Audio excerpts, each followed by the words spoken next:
Binabalak mo bang pasukin ang mundo ng rental property business? Pwes, eto na ang video na para sa'yo. Ang isi-share ko po sa inyo ay ang 5 paraan upang makapag-umpisa ng rental property business. Pero bago yon, ako nga pala si Len Hagoba, dating OFW at ngayon ay isa ng negosyante sa larangan ng real estate. 11 years ago, nagsimula na ako makapagpatayo ng isang property. Then after 6 years, nasundan pa to ng another 4 units. Kaya lang nagka-problema ako. Gusto kong ma-innovate yung mga unit ko. Kaya lang, wala akong sapat na pera para magawa yon. Dahil kinakailangan ko ng malaking halaga para magawa to. Pero, may naisip akong paraan.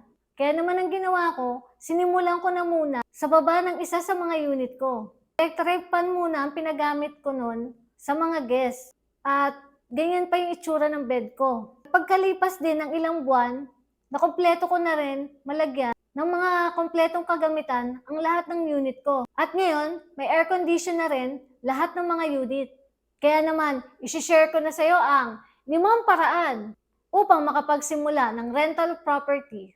Number 1, location. Kailangan mong humanap ng magandang lugar na mapagpapatayuan ng mga units mo.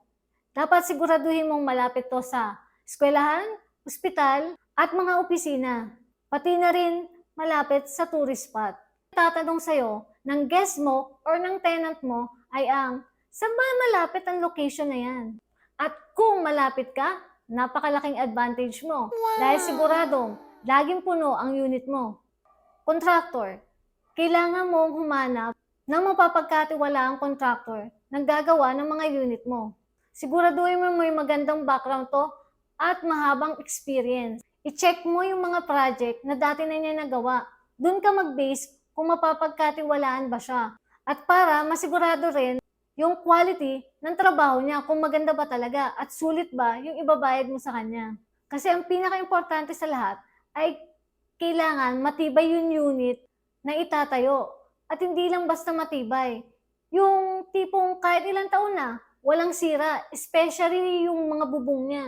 Yun ang pinaka-importante sa lahat dahil napakamahal ng maintenance ng ganitong business. At once napalpak ang gawa, like yung bubong niya, kung may butas doon, malaking problema yan. Yan ang kakalugi mo. Kaya dapat, yan ang siguraduhin mo. Mag-research ka muna, magtanong-tanong, huwag kang magmadaling magpagawa. Kailangan siguraduhin mo muna yung gagawa nito ay mapapagkatiwalaan mo talaga. Number 3, pagdating sa kapital, kailangan mo talaga ng napakalaking kapital dito. At huwag ka lang basta magbe-base sa sinabi ng contractor mo. Kasi on the process, maraming mangyayari dyan at meron din mga hidden expenses pa.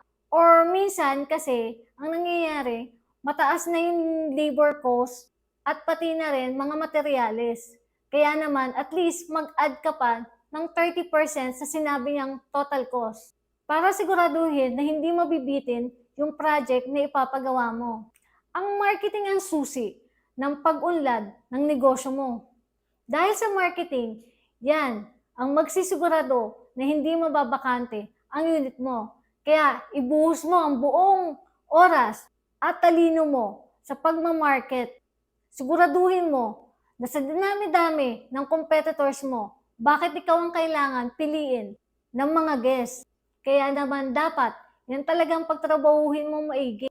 Dahil kung may maganda kang marketing, sigurado ako hindi mababakante ang mga unit mo. At mabilis mo tong mapapalaki at may improve. Number 5, makipag-deal. Makipag-deal ka ng maayos sa mga guests or tenant mo. Kailangan marunong ka makipag-usap. Mapa-message man to o telepono. Kailangan siguraduhin mo sa sarili mo na once nakakausap mo yung tenant na to or yung guest na to, mako-close mo yung deal. Gawin mo ang lahat. Kasi eto na yung final. Kasi kung wala kang madideal, wala kang sales, sigurado bagsak ang negosyo mo. Kaya itong matindi mong pagtrabahuhan at ibuhos mo ang haba ng pasensya mo. Dahil sa totoo lang, syempre maraming inquiry yan. At hindi naman lahat ng inquiry, sure na magbubook yan. Habaan mo lang ang pasensya mo pag nandiyan ka na sa part na yan. Alam mo ba kung bakit sinishare ko sa'yo ang kaalaman ko?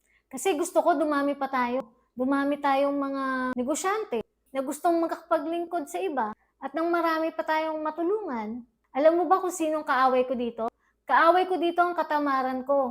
Dahil sa totoo lang, araw-araw kong nilalabanan yan. Dahil pag tinamad ako, sigurado, babagsak ang negosyo ko. Sa marketing na lang, grabe na ang binubuhos ng oras ko.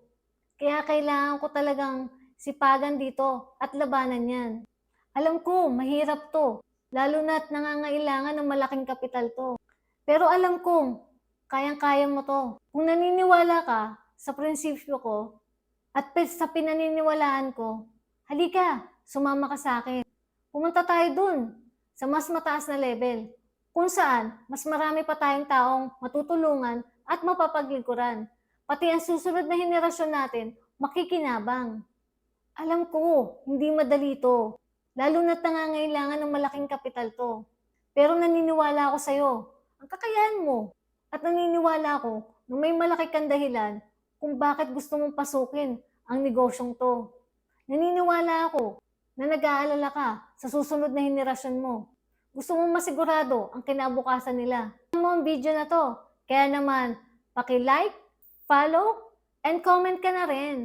Siya nga pala yung unit na kwento ko sa'yo kanina. May link niyan sa baba. Pala ulit si Len Hagoba at naniniwala sa kasabihang, kapag determinado ka, siguradong malayo ang iyong mararating.